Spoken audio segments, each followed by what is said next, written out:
Council meeting of August 15, 2016 to order.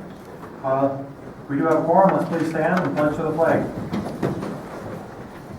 I pledge Allegiance to the flag of the United States of America and to the republic for which it stands, one nation, under God, indivisible, with liberty and justice for all.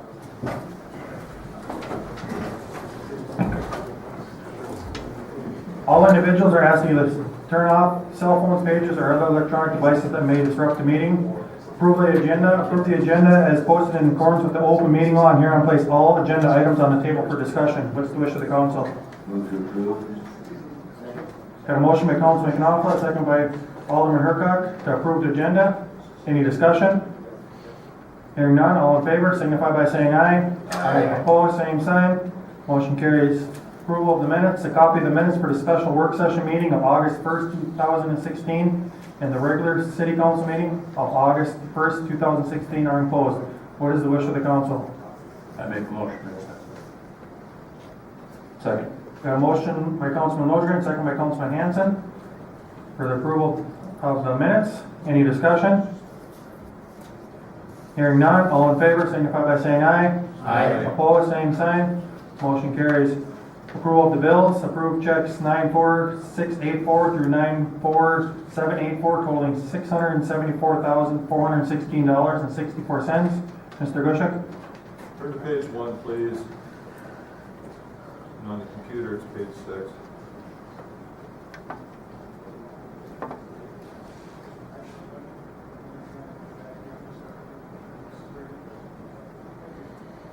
Page 2.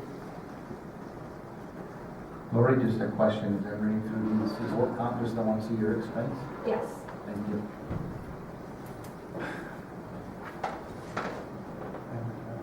Page 3.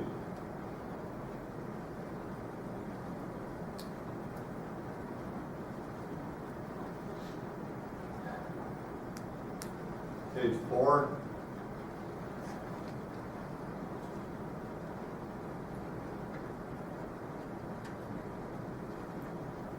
Page 5.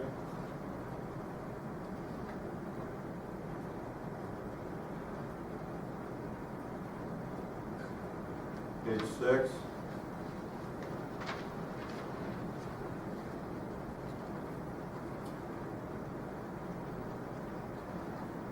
Page 7.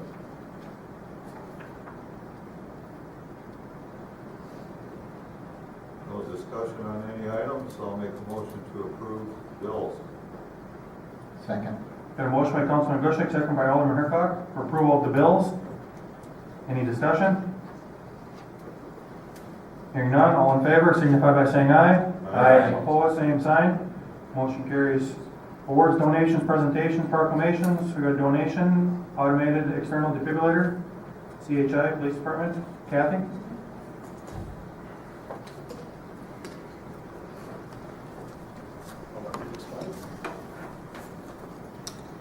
I don't know how to use it. I do. Oh, good, okay.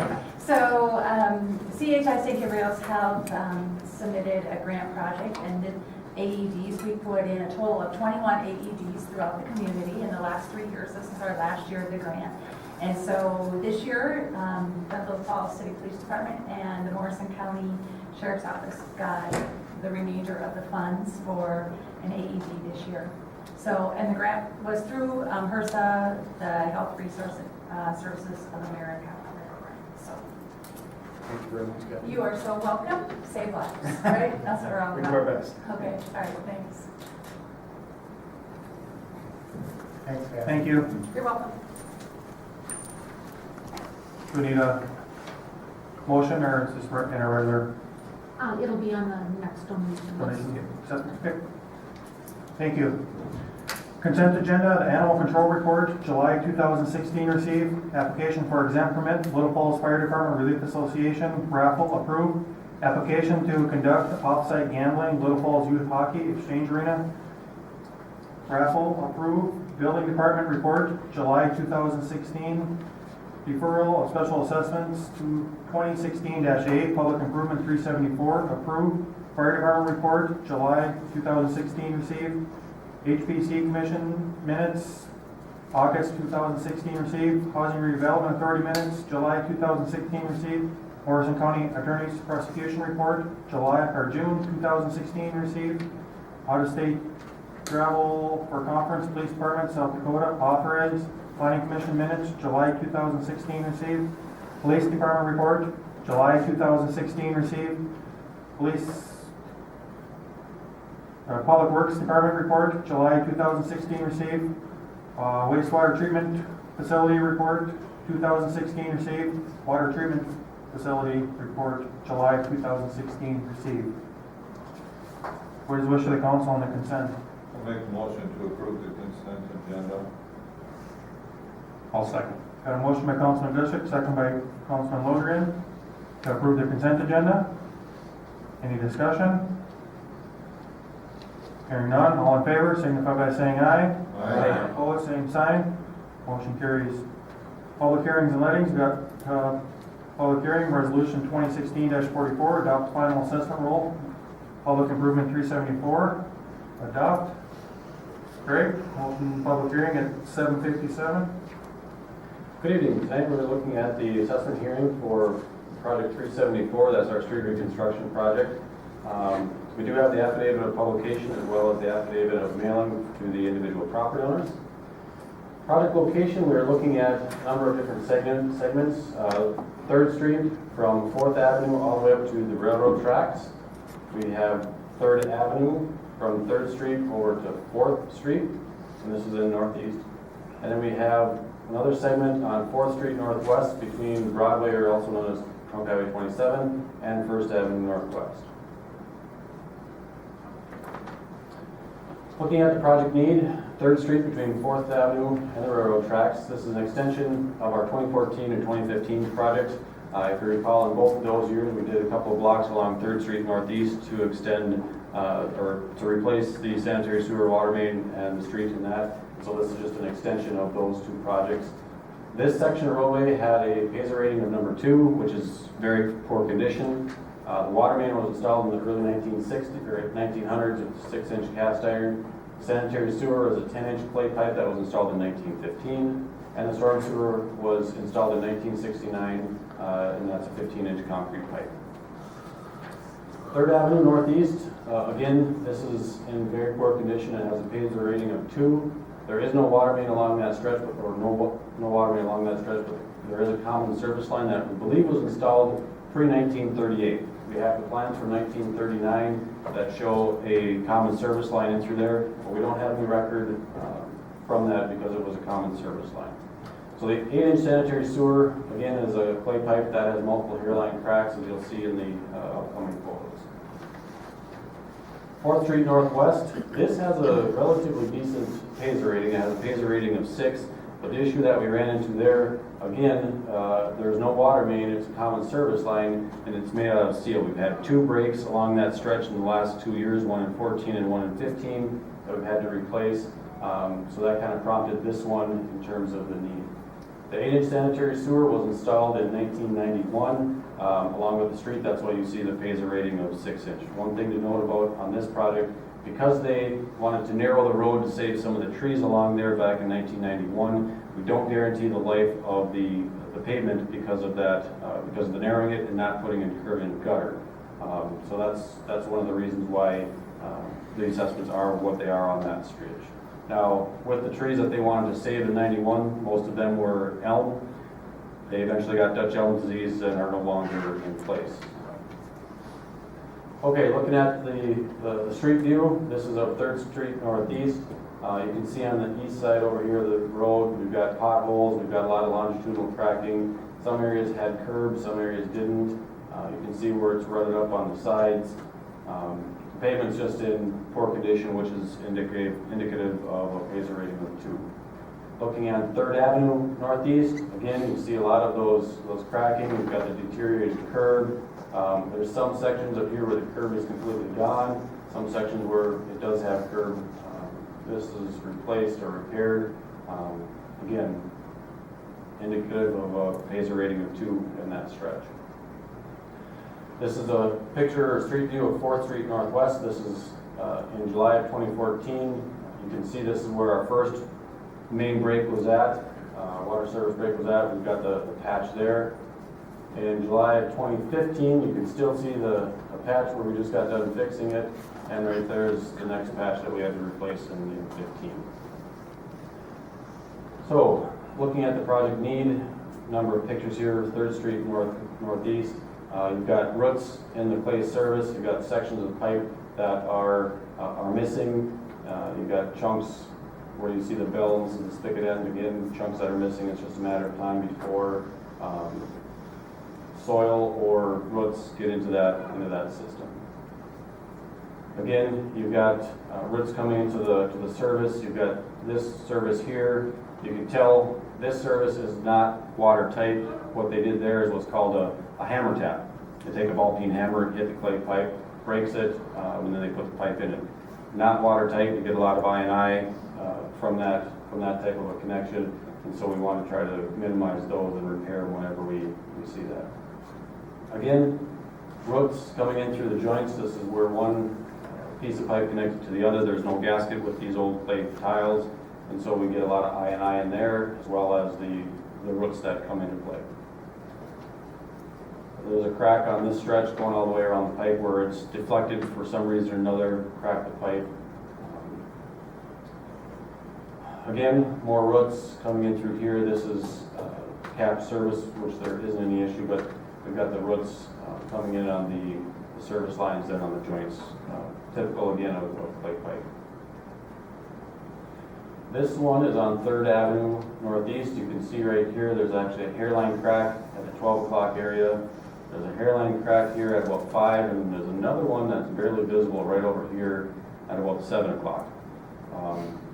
So the only thing that's holding this section of pipe together is the soil around it. It's got cracks in 3 spots. If you were to take the soil away from it, it would just fall right apart. Again, this is the service that we see roots coming into that.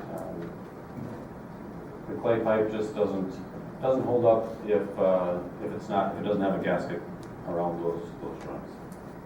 So the improvements that we made along the project. On 3rd Street Northeast, we installed a 15-inch sanitary sewer, so we did oversize that sanitary sewer. Residents were only assessed at an 8-inch size because we were looking at extending that sewer farther than just what would serve them. The sanitary sewer services were stubbed out to the property line. The water main is an 8-inch, but again, that was only assessed at a 6-inch cost. Water services were stubbed out to the property line just like the sanitary sewer. And we did install a 24-inch raw water line that the city picked up the tab on that one. Has to get down to our new well field. So in the event that we decide to put in a new well field, either at the fire hall location or down by the airport, we've got a good stretch of line in there already. So we're ahead of the game, if you will, to get that water from those aquifers up to our water treatment plant. We did install a 36-foot urban section from 4th Avenue to 6th Avenue, and then from 6th Avenue to the tracks, we narrowed that down to a 32-foot section. We installed 5 inches of aggregate base and 3.5 inches of bituminous, which is typical in our residential areas. We have sidewalk on both sides between 4th and 5th Avenue, consistent with what was there before. And then we installed sidewalk just on the west side from 5th Avenue to the railroad tracks. On 3rd Avenue Northeast, again, it was full depth reconstruction. This had a 32-foot wide urban section. Pavement section is a 7-ton design, which is consistent with residential areas. Sidewalk on the north side, just like it was previously. We reconstructed the sanitary sewer, new water main and services to the property line, and then we restored the boulevards and driveways in kind. Looking at the 4th Street Northwest segment, again, it was a full depth reconstruction. This one we had a 36-foot wide stretch in there. It's only 1 block from the Mary Lors Middle School. That's where the buses come around, and so we looked at increasing that width, or having that width at the 36-foot wide. Again, it's a 7-ton pavement section. Sidewalk was on the west side, which was a separate contract. And then we extended the sanitary sewer services to the right-of-way. Back in 1991, when they installed that sanitary sewer, they put a PVC Y out, but they didn't extend it out very far. And so we extended it from the main to the property line, so now there's PVC all the way to the right-of-way. So if anybody wants to go in and replace their sewer service from the house, they only have to go into the right-of-way line and not into the streets. This also reduces the I&I in our system. more pipe with better joints means less water that we're going to get into our system. We installed a 6-inch ductile iron water main and new water services to the properties. And then we restored the boulevards and driveways in kind. Looking at the cost for the project, our engineer's estimate for the construction was up just under 1.1 million. The bid price came in at $818,000. Projected final is $820,943. One of the bigger savings you can see here is on the soft cost, which includes engineering, legal, and fiscal. We didn't use nearly as much engineering as we anticipated, and so we see about $50,000 savings there because of that. So the overall project cost is $861,215. All right, looking at the assessments and the cost split. The assessments make up about 37.5%. We are budgeting $323,355 in assessments, with the city picking up the remainder at $537,860. When we looked at the project costs over here on the left or the middle column, you can see the individual item, what it costs the city to actually install that, and what we're proposing to assess the various property owners. We use this to weight or to estimate what the property should be assessed and to compare the actual value that they're getting to how much they'd be assessed. So a water service costs the city $2,150 to install for each water service. We're assessing anywhere between $700 and $1,200 for each water service. The difference in there, if they've already paid for a water service at one point in time, for instance on 3rd Street, they're assessed $700 because it's a replacement. The $1,200 is if there is a new water service that's being installed, for instance on 3rd Avenue Northeast as well as 4th Avenue or 4th Street Northwest. Both of those had a common service line with services off of that, and so they didn't have the increased cost the first time around to get that larger water main installed. So they've got the higher cost there as well as on the water main. You can see water main was at $80 versus the $24 or $30. Sanitary sewer costs us $26 per foot versus the $20. Sanitary sewer services, we are paying just over $1,300 per foot, and then, per each, and we're assessing out at $1,000. Storm sewer is costing the city 31 cents per square foot of property, and we're assessing residential properties at 15 cents. Looking at the street, it's just under $118 per lineal foot of street is what they cost the city, and we're assessing anywhere between 38 and 42, depending on the width of the street is where those two numbers come into play. So again, looking at the assessments rates for residential properties, you can kind of see I ran through those really quick. The 6-inch sanitary sewer service line, we'll probably touch on that one at $600 a piece, whereas the replacement or the new service line is at $1,000. One thing you'll note down on the bottom here, the sewers or the storm sewer has a design life of 50 years. So if you look back onto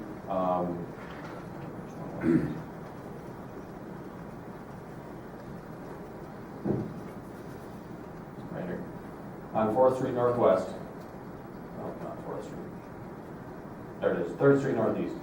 The storm sewer was installed in 1969. That has a design life of 50 years. So looking at that, we prorate the actual storm sewer cost to account for the fact that they had an assessment in 1969 for that storm sewer, and it's roughly 94% of its design life. So we prorate that 15 cents per square foot to the 94%. So they have a reduced rate because it didn't last as long as we anticipated the storm sewer to last.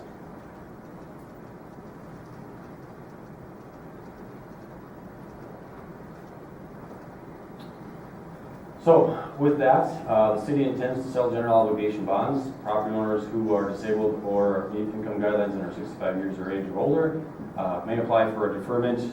We did see one of those this evening, but got to say it anyways. So looking at the interest rates, we are looking at a 4% interest rate over 15 years. Assessments are payable in equal installments. No interest is charged if the entire assessment is paid within 30 days of the final assessment adoption. Residents can pay any portion of the assessment at any point in time. Interest is accrued to the December 31st. If it's paid before the 31st, it's charged that year. If it's paid after the 31st, it's the succeeding year. With that, do you have any questions?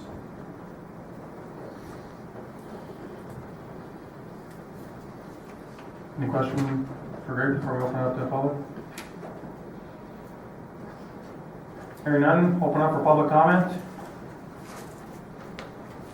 Anyone from the public wish to speak? Mr. President, before we get to that, we did receive one letter from a resident regarding the project. You've got a copy of that this evening in front of you. If you'd like to browse through that, you definitely can. They were in opposition of the project in a nutshell, and they wanted their voice to be heard on that. So we do have that, and we'll put that on record as well.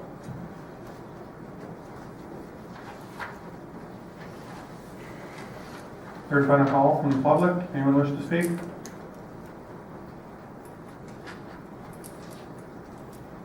Hearing none, we'll close the public hearing. 8:12.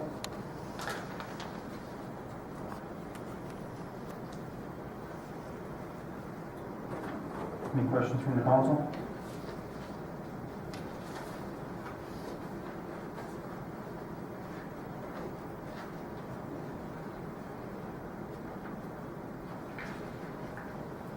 It is the wish of the council.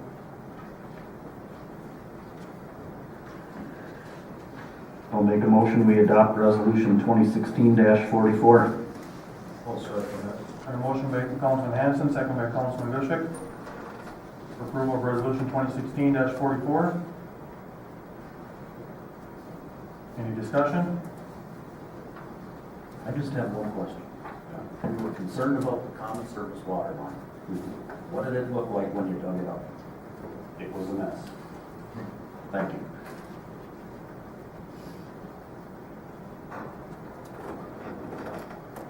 Anyone else?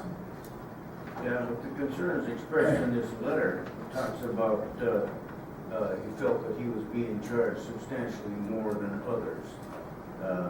Is there a rate difference? There is, and if I go back to the slide here, give me a second. So on this one here, you'll notice, I'll jump up to the podium. There's a couple of different questions that he has in there. First one I'll touch on is the storm sewer. He had a question regarding that. He is assessed 15 cents per square foot because he didn't have storm sewer in his property there beforehand. The properties along 3rd Street, which is adjacent to his, is charged 14.1 cents per square foot. They were charged an assessment back in 1969. And that storm sewer has a design life of 50 years. So it's our obligation to give them credit for that assessment they paid in 1969 and prorate how much life is left in that storm sewer. So there's the difference between the 15 cents and the 14.1. The other one is up here where you've got $38 per foot for the urban section. Or excuse me, not 38. His was in the water main. He's at $30 per foot as opposed to a replacement cost, which was at $24, I think it was.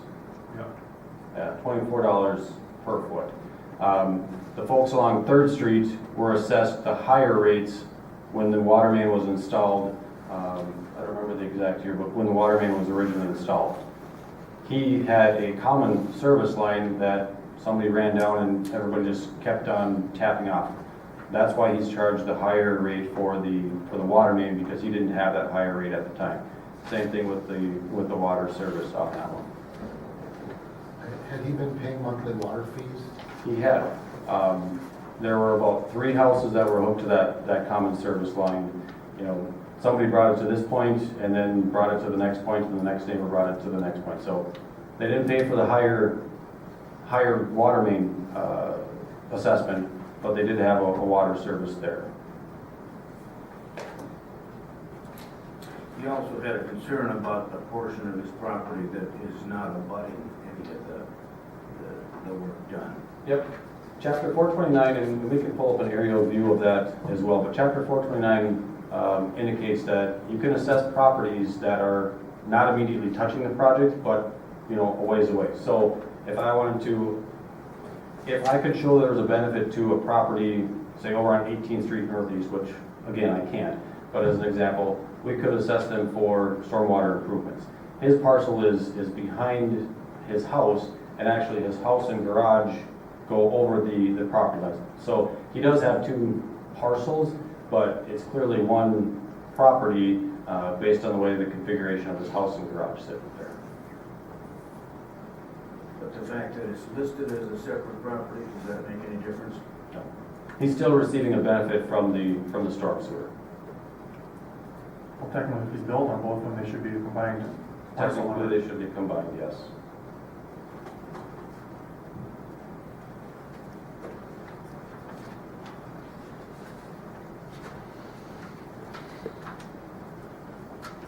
Anyone else?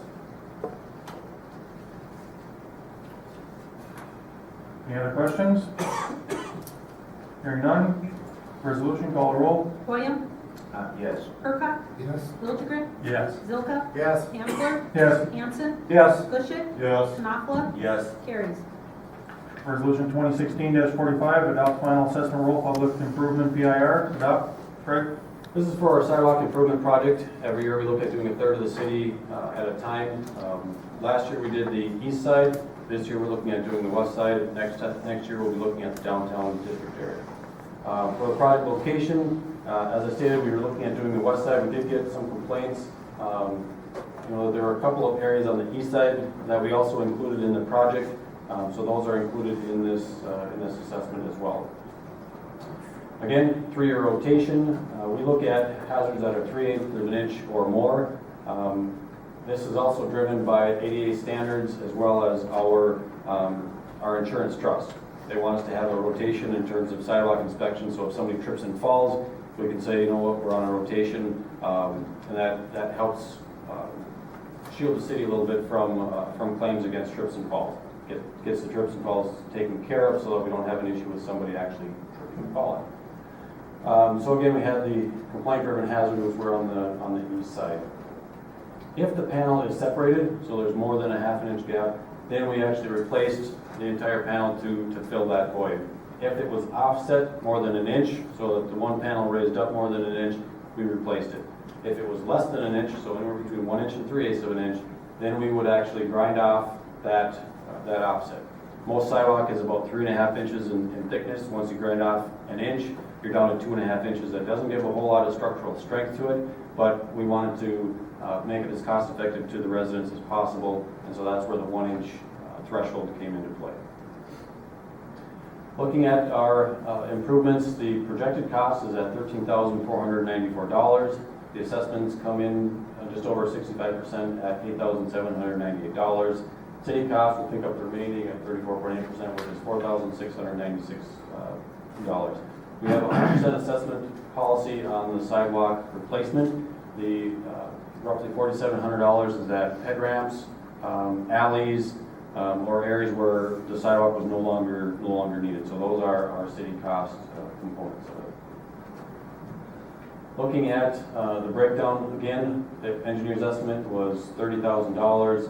Our bid price was $12,534. So the construction is probably a little more key in on here. $7,534 is what the construction cost would be to the contractor. One of the things that we looked at from last year to this year is trying to tighten up exactly how much we were going to be replacing. So we've got those numbers, but again, looking at our 14, there was about 40% of the property owners decided to do it themselves last year. We tried to use that same number.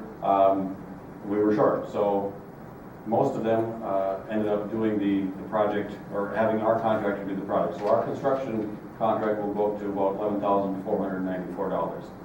Overall, we're still pretty close to our total cost. Again, engineering took up the bulk of the savings. We didn't use nearly as much staff time in order to put the project together and inspect it.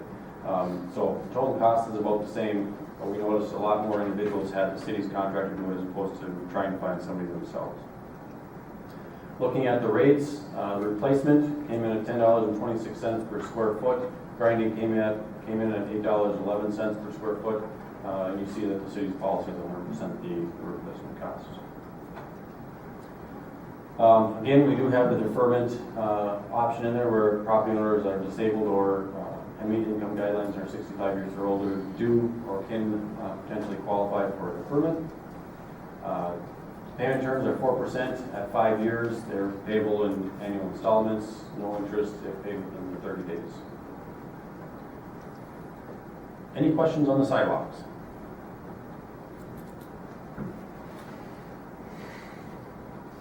Looks good, thanks. Anyone from the public? Any public comment? Final call for public comment. Hearing none, 8:22, close the public hearing. What's the wish of the council on resolution 2016-45? I'll make a motion to approve it. Got a motion by Councilman Bushwick, second by Alderman Hercog, to approve resolution 2016-45. Any discussion? Hearing none, resolution, call the roll, please. Burkhart? Yes. Wildegren? Yes. Zilka? Yes. Amsler? Yes. Hanson? Yes. Bushwick? Yes. Knopfler? Yes. Boyle? Yes. Carries. On the lettings, rain garden plantings, Minnesota Native Landscapes. Rick? Yeah, in conjunction with the new parking lot that's going to be installed over by the library over there, we wanted to do some stormwater improvements. So we requested quotes from Minnesota Native Landscapes. They were the ones that did the plantings for our rain garden on 3rd Street as well as over by the Initiative Foundation. Again, they're going to be about similar size to that, but they'll both be at the library location. They gave us a quote of $4,275 to do the installation of the mulch and the plantings over there. It's consistent with the prices that they gave us for our 3rd Street project, or 3rd Street rain garden, as well as the one by the Initiative Foundation. I've been extremely impressed with the way those two have worked. All of the rain events that we've had have been, 4, 5, 6 inches of rain, and both of them have held up extremely well. They've been full of water, and then within a couple hours they've been dry again. So I've been impressed with how those have been handled. So I'm optimistic this one will do the same thing. And this is to treat the storm water that will be coming off of this new parking lot that we're looking at approving tonight. What's the wish of the council? I'll make a motion to award. Second. Got a motion by Councilman Hanson, second by Mayor Zilka for approval. Any discussion? This does also qualify for that grant that we were able to work with the Soil and Water Conservation District for. There's a 25% match, so our cost would be 25% of that, and the rest would be grant funds.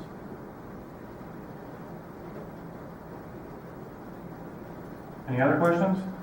Mr. President, I just briefly add that I was on a tour with Morris County Soil and Water last week throughout the county, farms. But the main part about it that I want to bring up is the fact of how excited all the people from there that I spoke with, including Helen McLennan, about the city's willingness to work with them on projects. And they're pretty excited about it, so they're looking forward to continuing to do that. And said how great it's been to work with Mr. Kimman on these projects. So I know originally they had proposed some rain gardens in other places, and Greg and League would work out, and I agreed with them where the locations were, but now we're moving forward with some. We have their support, and it's going to be another good partnership, I believe. Any other discussion? Hearing none, all in favor signify by saying aye. Aye. Opposed, same sign. Motion carries. Parking lot, Kim and Dirt Diggers, Block 22, original plat, award. Greg? On August 10th, we opened quotes for parking lot project there. We invited 3 contractors, Kim and Dirt Diggers, Anderson Brothers, and Tri-City Paving to do the work. All 3 of those contractors are currently doing work around the city of Little Falls, and so it seemed logical to invite those 3 since they're already in the area. The low bid came from Kim and Dirt Diggers out of Little Falls. The base bid is $68,208.50. The alternate is $910.50. And to give you an idea What the alternate component of it is, we're looking, because of the configuration of the parking stalls for the new parking lot, we're looking at doing that walkway over to the library. The walkway will actually come out where one of the other parking stalls is at. And so we're looking at restriping the library parking lot to make sure that nobody parks in that walkway aisle. So someone who's in theory parking in the new parking lot can get over to the library. So tonight we are actually recommending to do the base bid and the alternate so that the parking lot library gets striped correctly to allow patrons that park in the new parking lot to get over and actually utilize the library without having to walk around cars where there shouldn't be. What is the wish of the council? I'll make a motion to approve the bid, low bid by Timmon. Second. I have a motion by Councilman Grichuk, second by Councilman Lozergan. For approval, any discussion? Yes, if you remark that, are you gonna lose any spaces, like a space? We're not, we're actually gonna shift everything to the east. On the east side right now, there's about a 6-foot stretch between where the last parking stall is and the alley. So we're gonna move everything that direction, so we'll still have the same number of parking stalls, there'll just be a split in between them so you can actually walk through there. Okay. Any other discussion? What were you originally estimating the price? It was just under, it was right around 65,000, so we're within reason, especially this time of year. Any other discussion? Hearing none, all in favor, signify by saying aye. Aye. Opposed, same sign. Motion carries. LED retrofit, halophane streetlights. Rick? I will make a correction there, I had a typo. Halophane is the manufacturer, Viking Electric will be the supplier of it. What we're looking at doing is purchasing 15 LED Cobra lights. Those are the ones that we light up the street with. They're over by 18th Street Northwest, that goofy intersection that Mr. Boyden was talking about earlier, where there's a left turn arrow and everybody keeps going. Anyways, we're looking at converting those over from high pressure sodium to LED lights. There'll be a significant cost savings in that. We're estimated that we're going to save about $73 per year per light. And then we're also looking at a rebate back from Minnesota Power on those particular lights. Based on our calculations, we expect it to have a 3-year payback, just over a 3-year payback on those lights. So it's a pretty good benefit to the city to replace them. Currently, there's 3 lights that are out in that location, and rather than replacing them with the high pressure sodium, we're looking at doing the energy efficient LED lights in that area. Eventually, I'd like to look at more areas where we can switch over to LEDs from the high pressure sodiums to continue the energy savings. But right now I wanted to start on those just to see how they work, see how they perform. All of the new lights that we installed in 2014, excuse me, the downtown historic district area, those are all LED lights and they've been working great. So now we're looking at our other street lights that we have in town as switching those over as well. What's the wish of the council? I'll make a motion to approve. Second. A motion by Alderman Hurkak, second by Councilman Hanson to approve the bid. Any discussion? Greg, did they hang on to the good ones then so we could use them somewhere else if we have issues, or you just scrap them all? We scrapped them out. We had in 2014, I believe, was our last surplus sale. We saved a bunch of sodium lights at that point in time, and we put them up for surplus, and we didn't get any bids on them at that point in time. So there's really not a market out there for those type of lights anymore, just because if anybody's going to replace something, they're going to go with LEDs. So unfortunately, no, we don't hang on to a lot of them. School doesn't have those kind, do They don't. they? Okay, just checking. Any other discussion? Hearing none, all in favor signify by saying aye. Aye. Opposed, same sign. Motion carries.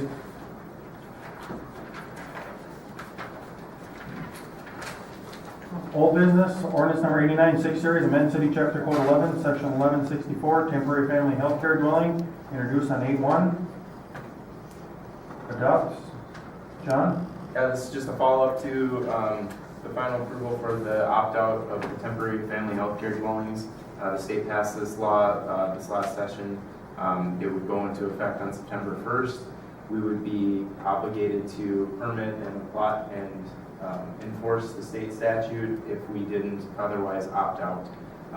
As you noted, there's a few other cities, similar size, larger sizes, that are choosing to opt out at this time. This does not preclude us from enforcing it or enacting something of our own in the future, just so long as we're meeting the state statute at its threshold. So at this time, I believe it's best for us to opt out and look at it in the future, at a future date when we can better enforce it and understand its impact in our community. So this ordinance, number 89, to adopt is to opt out, It's, yep. not to adopt, Not to adopt the state statute, so we're opting to out. adopt the opt-out. What is the wish of the council on ordinance number 89? Make a motion to approve.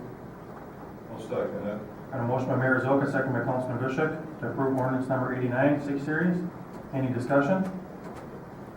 Yes, so a vote of yes means that they're going to opt out.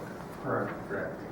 It is, we are not allowing for the temporary family health care dwellings in our community to be permitted or otherwise used at this time. I seen there's quite a write-up in paper from the city of Pierce that opted out of it. Just this last week, they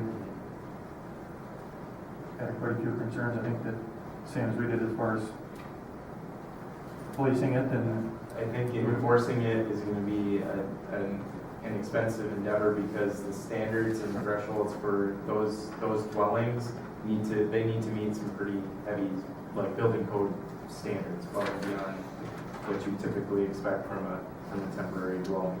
So there's also medical information that needs to be requested in order to be able, for those people to utilize the dwelling, and that's falls into a whole different classification of data that we need to keep and maintain, non-public data.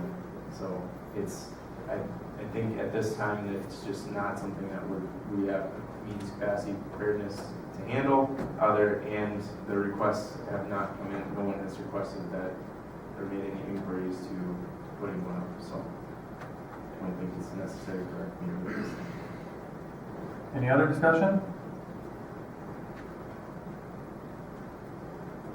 Ordinance, we don't need to call a roll on ordinance, do we? Yes. Yeah, you do? Okay. Ordinance, call a roll? Liljegren, Yes. Zilka, Yes. Hansler, Yes. Hanson, Yes. Gushik, Yes. Knopfler, Yes. Boyum, Yes. Hurkak, Yes. carries. New business, interview committee recommendation, Eric Ignat and Trace Swanson, part-time patrol officers, accept, mayor, police chief. Mr. President, Mr. Mayor, members of the council, on late July, the 27th and 29th, we conducted physical agility testing and interviews at the fire hall here at City Hall for police officer candidates to replace one of our employees that resigned, and another employee took that place. But it's left us with a little bit of a void, so we need some additional help to get our shifts filled. This was to conduct or to establish a list, and Greg, Mr. Mayor, you sat on the panel. I guess if you'd like to speak to this a little bit. Sure. As with the hiring of the volunteer fire department, I got to take part in this, and I would just like to comment on the quality of the individuals, young men and women that have chosen that profession. And it was tough choosing the top two and ranking them, because once again, we've got experienced young men and women that I think would all be a great addition to your staff. But I'm really proud of the two young individuals that were chosen as a group. So thanks for allowing me to participate in that. I enjoyed it greatly. Thank you. So we would request that Trace Swanson and Eric Hagman be hired part-time for the police department. And then that the list be maintained for a period of 2 years or until that list will be exhausted. What is the wish of the council? I'll make a motion. I'll second. Motion by Alderman Herzog, second by Councilman Lozernat. To accept the recommendation of the interview committee. Any discussion? Hearing none, all in favor, signify by saying aye. Aye. Opposed, same sign. Motion carries. Cable TV Review Board recommendation, TriCaster equipment reimbursement, Independent School District 482. Accept, approve. Yes, according to the memo that I had sent, the Cable TV Review Board met last week. They had a request from the school district for their from the operator of their cable channel, and as we've split the operations of our public access channel and the school's public access channel, they have some equipment needs that they have to operate their channel. They're looking for a TriCaster, and in the past, I believe it was, those channels were operated by one entity, and now they're separate.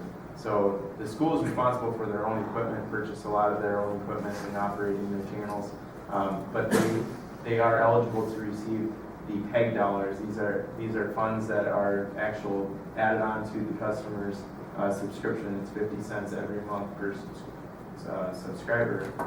Some of those funds are distributed back to the operators, but not all of them. We retain a few, and there are some funds retained in the past for major purposes as well. So this would be I would see in line as a large purchase for them. It would help them tremendously in their operations. They're looking at putting this into their mobile production vehicle, so that they don't have to take down their TriCaster and put it back up every single time they want to do a game or take something on the road that they're going to do production for. So what they're proposing is to purchase the equipment themselves and request reimbursement from us. I'm looking for authorization from the city council to provide them that reimbursement. They had two prices for the TriCaster. They came in really close to each other, about a $19 difference between the two. The one that they prefer to work with is coming from a company of ABS, which they've worked with before, and it would be at a quoted cost of $12,470.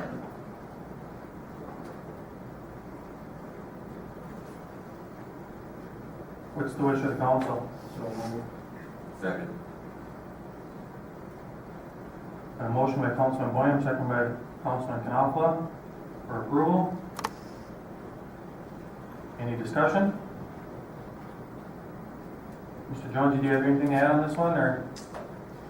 No. Okay. Hearing none, all in favor, signify by saying aye. Aye. Opposed, same sign. Motion carries.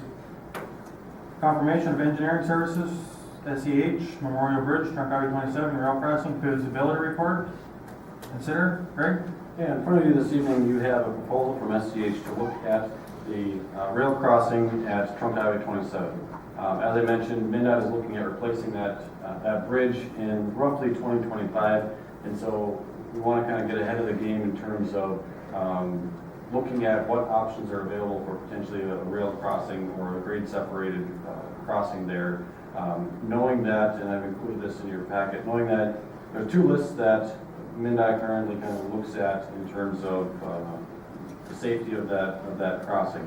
The first one is from the Federal Rail Authority, and this is the accidents or the predicted accidents per year that they project out for the state of Minnesota. We actually rank number 2 on that list in terms of all the crossings in Minnesota.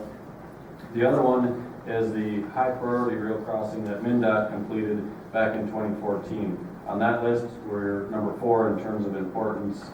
We all know that there's a number of crude oil trains that come through town, and so those two lists kind of put us higher on the priority list because of the accident potential as well as the crew that's there. So tonight, we're looking at approval from the council to go ahead with SEH to get the feasibility report completed. We were looking at, we don't have the alignment set, so we're looking at what alignment would we potentially be looking at to try to minimize the impacts for those train crossings.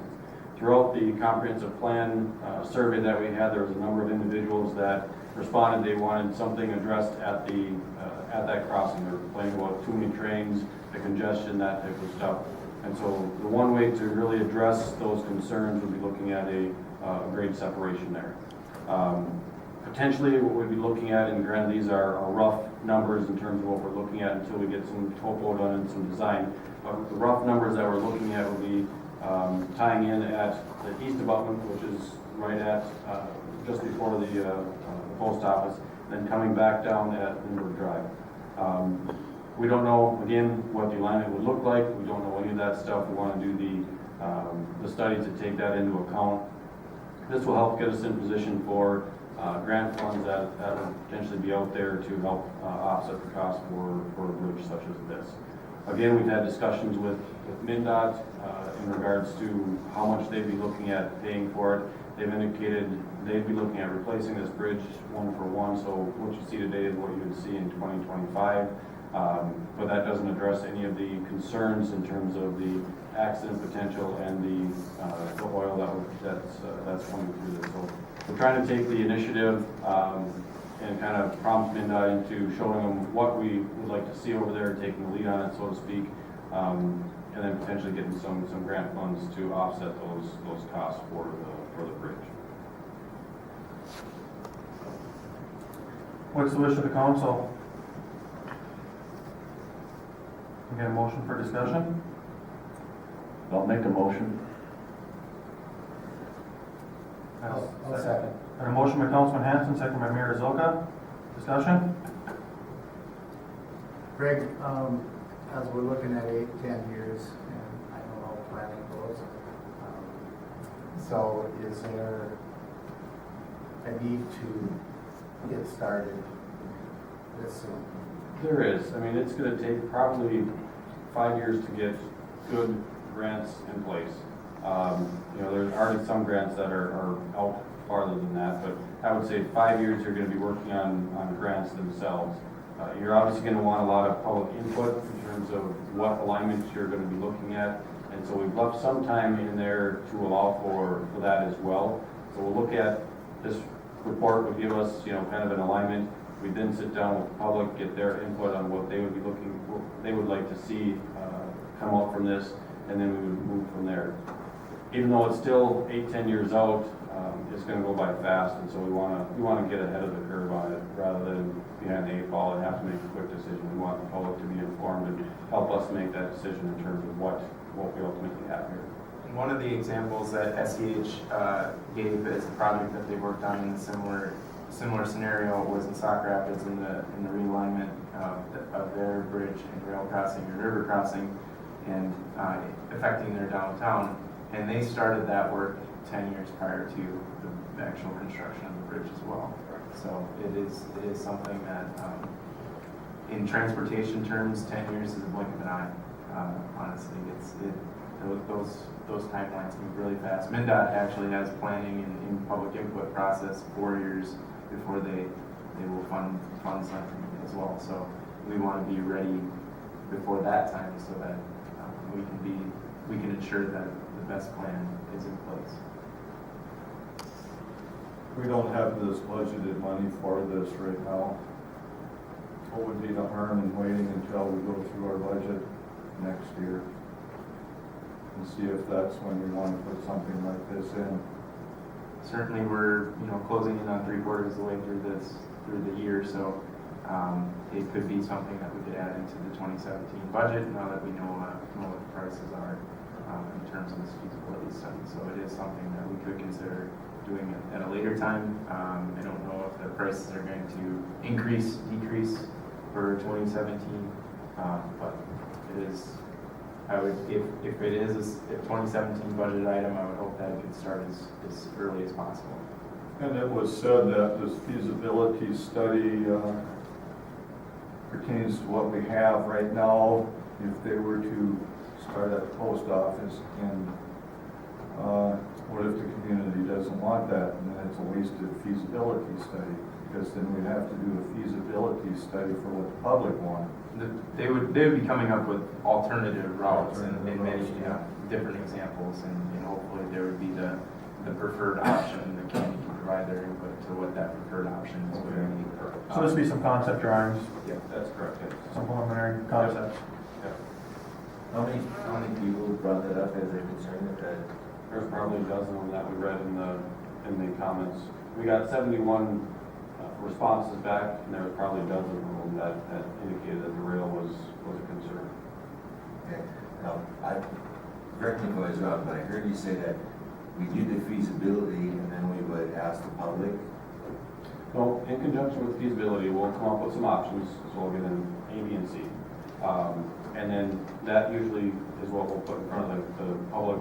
They'll give us discussion points or feedback on whether or not they like those, or move it over this way, do this, that type of thing. So we'll be working with the public and get feedback on what they like, what they don't like, as we move forward.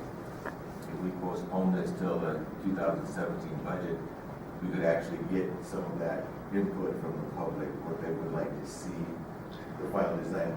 I mean, just ideas from them before we would have to actually go in and do that feasibility work. Normally how it'll go, because you want to make sure that it's feasible, possible. Yeah. And so you kind of give 3 possible options on what can be done, and then you get their input on what they like, what they don't like, and then you see if you can tweak it from there.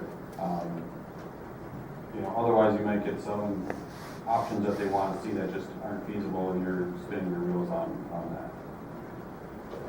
That at least gives people the opportunity to express what they want, rather than just saying, "Oh, here's only 3 options for you. This is it. You like this one or not? We can tweak it or whatever." But I guess I'm looking for more input from the community before we spend $30,000. But I don't know if we're gonna get. It's something to start generating comments from the public input meetings that I've had. If you go there with nothing, it doesn't generate a lot of discussion. They want to be able to see something and react to how they like it or don't like it. When you go there with nothing, just for them to provide you input, you don't get a lot out of that very first meeting. So you try to give them something to react to or to talk about, and that seems to be the best way to garner public input and feedback. For prime example, we had our comprehensive plan update Yep. a week ago. We had 6 people show up. Correct. So, and that's something, the way they want to see our city going in 10 years, and we had 6 residents that came in and showed some input. Correct.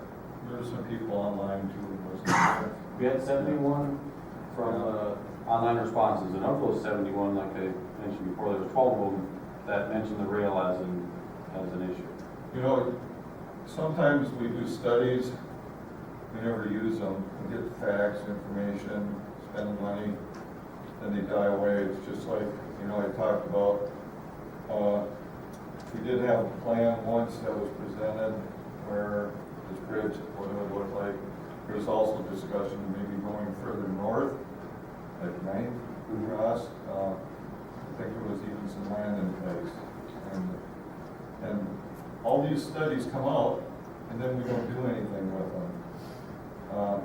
Is there some way you can take some of the past studies and actually use them? I've looked at those past studies to see if there is information we can garner from them. The 9th Avenue one is realistically not something that's feasible right now. And the reason I say that is because we don't have the right of way on the north side of the tracks in order to get that bridge to install. That would be 100% city bridge that we would have to pay for. From start to end, it would be a city bridge. With this one down over here, we at least have MnDOT picking up some of the cost on it. How much that's going to be, they would be picking up some of the cost. I looked for the original one that I believe WSN completed that one for 27 Bridge. I wasn't able to find that one, but I believe that they were looking at using one girder side, if you will. It's the beams that hold up the bridge deck all the way through. that's what projected it longer than Lindbergh Drive.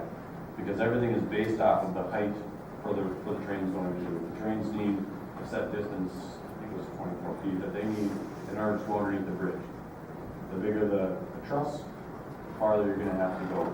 You change the style of bridge deck just for the rail track itself, you can come down and tie down a lot sooner than you normally would. So that's some of the things that I was intrigued about with SEH. They looked at all of this already when they did the Sauk Rapids Bridge. Same exact thing, you've got the river, you've got the rail, you've got the oil, you've got the downtown, all right there that they've already looked through. They've already got the grants for that particular project, so they didn't have to recreate the wheel. They already know where to look and what to look for and what to address. You know, if you go to Sauk Rapids, you'll see their downtown is vibrant. And that's what I want to bring here. I want to use that same template that they already have and bring it to Little Falls, because there's no doubt this would be an interruption. But they've already created that method for success, and I want to be able to bring that to Little Falls. Is there any way Burlington Northern would possibly contribute to a plan, because it would lessen their liability with people crossing the tracks? And as much as one would like, I'm very doubtful. We've been trying to work with them to get the assessments paid, which is a much smaller dollar amount. I'm doubtful that they would even pick up any tab on that. But like the ninth, Probably charges. crossing them again. Crossing fees. The Ninth Avenue Bridge, that was a second option. That wasn't a replacement type of deal. So that's the feasibility on doing a new construction on a second crossing versus redoing something True. And not that's getting done. And it's, what are we gonna do? We got 8 years, maybe 10 years to decide if we're gonna do something or if we're gonna live with it for another 40 years after that. Yeah. So, And another thing to keep in mind, bridges are expensive. Personally, I would try to have a state bridge so they can maintain it as opposed to a city bridge, because the ongoing maintenance is expensive. You have to inspect it every 2 years to make sure the rating is there to see if there's any defects. And we don't have staff to be able to do this. We'd have to hire that out. It's something that it's better to try to have MnDOT maintain it than to have a city maintain one. Assuming we can get what we want out of it, which would be the great separation to avoid those conflicts. So if we have to generate the money for the extra work on the bridge to meet what you said we need, who's responsible for that extra section? Is it the city? No, that would still be MnDOT bridge. Even though in essence we built it, it's still be. We would be help finding the money for them to build it. It would still be their bridge, it's still their highway, but they've said they'll put back essentially what's there. If we want something different, we have to find additional funds to get that done. so it's not gonna cost taxpayers of Little Falls $10 million to put this bridge in. That's not what we're That's out not what we're for. asking. We need this to go out to the federal government, to the state, and look, start This is what applying for grants. This is what we're looking for, and apply for the grants to get that fund, those funds, correct? And without a feasibility report or a study showing what we want, We would be. you're not getting nothing.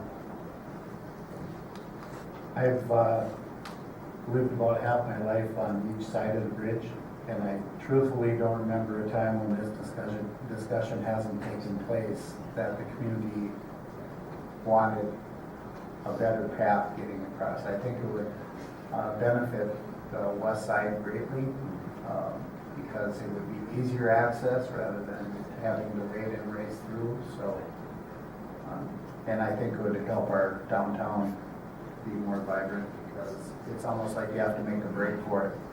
Because once you get a chance to get through, it's tough to stop.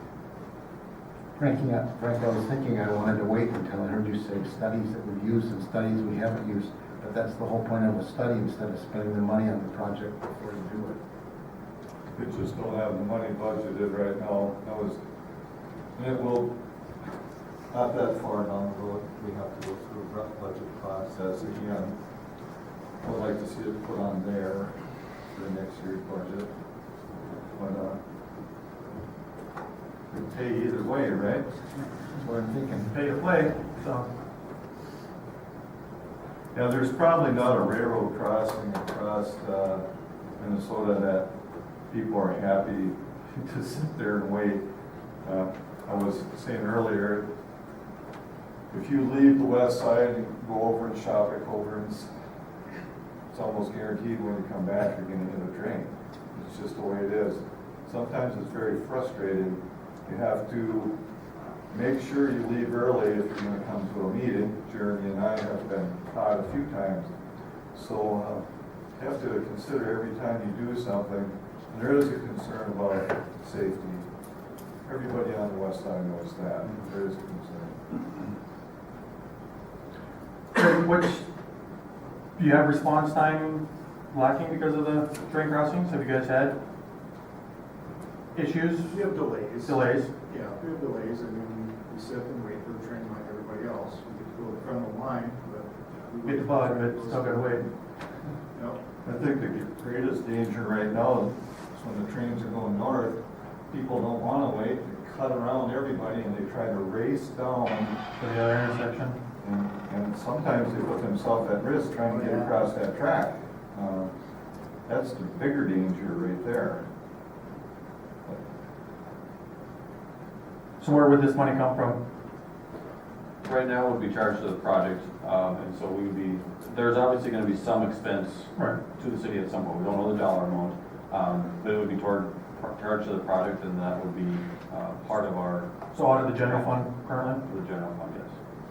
Could we delay payment until next week? We can ask. And I kind of agree with Frank. I think, we've set our budget, and I think we should stay within that budget. It's like, if I got X amount of money in my checkbook, yeah, I want to go buy a new car, but if I don't have the money for it, budgeted for it, I'm not going to go do it. And I think if we're going to be, caretakers of the money here in Little Falls, and we budgeted, I think we should wait until we budget for 2017, and then put it in that budget, and then we have that money there, and we know that we can spend it. I just think it would be a better way of going about doing it. It's kind of the purpose of the general fund. That's where some of your stuff comes from. You ain't gonna budget every dollar amount that we're gonna spend throughout the year.